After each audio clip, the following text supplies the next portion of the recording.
सहकारी साखर कारखाना, Sudhakar Dada Kharat, Chavan sir, Dawkar sir, Limkar sir, आपल्या शाळेचे मुख्याध्यापक खांडेवराड सर, उपस्थित असलेले सर्व मान्यवर, उपस्थित असलेले सर्व शाळेचा स्टाफ, इथे उपस्थित असलेले सर्व पेरेंट्स आणि छोटे छोटे विद्यार्थी. आज खरं म्हणजे मागच्या वर्षीचा कार्यक्रम काही कारणामुळे मला येता आलं नाही, पण तेव्हापासून सतत माझ्या मनात चाललं होतं की हा कार्यक्रम मी मिस करायला नको. आज तो योग आला. कार्यक्रमाच्या निमित्ताने सगळ्यांशी ते भेटता आलं. खरं म्हणजे हा कार्यक्रम मला नेहमीच खूप आवडता कार्यक्रम आहे. छोट्या छोट्या मुलांचे एक्सप्रेशन्स बघणं, ते व्यक्त होताना बघणं, त्यांचे छोटे छोटे मतं असतात. आपण अगदी सहज त्यांना विचारलं तर ते त्यांचं मत सांगून टाकतात. ते त्यांची छोटी छोटी मतं ऐकणं मला खूप आवडतं. आज इथे आल्यानंतर सर्वप्रथम आपण सायन्स एक्झिबिशन बघितलं. खरं म्हणजे खूप लहान मुलं आहेत, 1st to 6ची मुलांनी ते सायन्स एक्झिबिशन केलं होतं. पण प्रत्येकाला मी विचारलं तर ते अगदी न भीता न घाबरता छान सांगत होते की त्यांनी काय केलं आहे आणि ते कसं त्यांनी बनवलं किंवा त्याचा उद्देश काय, ते कसं काम करतं, ह्या सगळ्या गोष्टी त्या छोट्या छोट्या मुलांनी सांगितलं. तर मला असं वाटतं की त्या मुलांचं कौतुक आणि त्याचबरोबर त्यांच्या टीचर्सचं पण कौतुक. खरं म्हणजे मुलं, प्रत्येक पालकाला आपलं मूल खूप प्रिय असतं आणि ते असलंही पाहिजे. आपण आपल्या मुलांमध्ये आपलं प्रतिबिंब बघत असतो. आपल्या मुलांच्या थ्रू आपण आपलं बालपण जगत असतो. ज्या गोष्टी आपल्याला आपल्या बालपणी करायला जमल्या नाहीत किंवा जे आपली स्वप्न होते ते आपण आपल्या मुलांच्या माध्यमातून पूर्ण करण्याचा प्रयत्न करतो. मुलांना चांगलं शिक्षण मिळावं, मुलांना चांगलं लाईफ मिळावं, त्यासाठी आपण प्रयत्न करत असतो, आपण कष्ट करत असतो आणि मुलांना कुठेच कमी पडायचं नाही ही आपली भावना असते.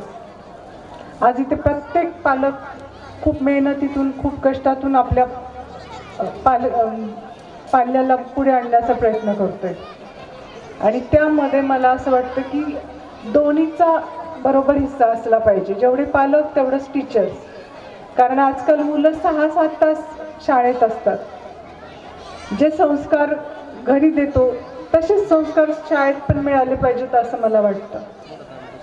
आपण शाळेत सगळ्या गोष्टींची काळजी घेतो की मुलं अकॅडमिकली चांगली असावीत, मुलांना अभ्यासातलं सगळं आलं पाहिजे, पण मला असं वाटतं की मुलांचा सर्वांगीण विकास कसा होईल त्याकडे आपण सगळ्यांनी लक्ष दिलं पाहिजे. ती पेरेंट्सची तर जिम्मेदारी आहेच, पण शिक्षक आणि शाळा म्हणून आपली पण जिम्मेदारी आहे.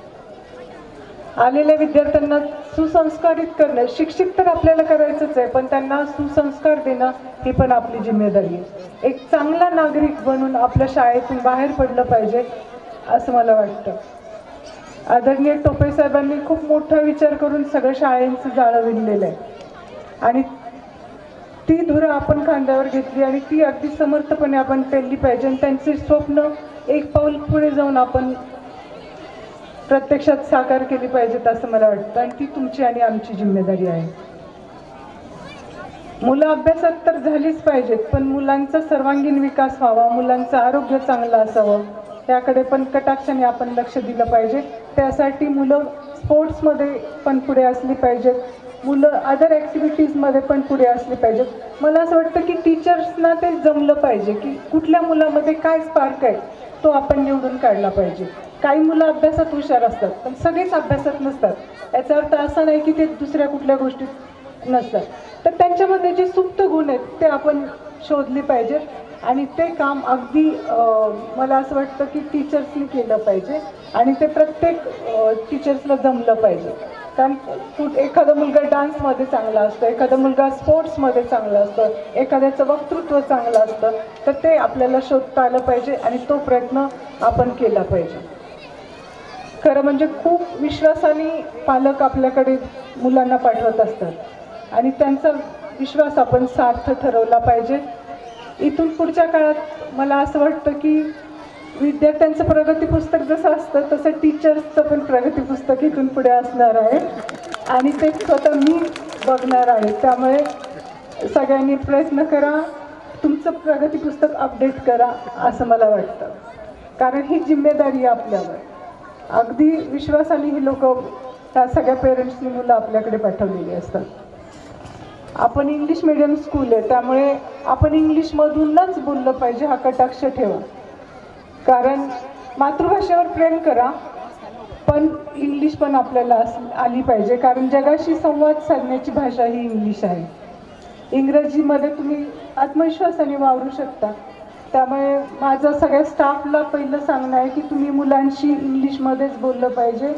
त्यांना नाही समजलं तरी हळूहळू त्यांना समजेल. मातृभाषा ते घरी शिकतील, पण इंग्लिश ही शाळेतच त्यांनी शिकली पाहिजे, आणि त्यासाठी तुम्ही सगळ्यांनी प्रयत्न केला पाहिजे. खूप छोटे छोटे प्रयत्न असतात.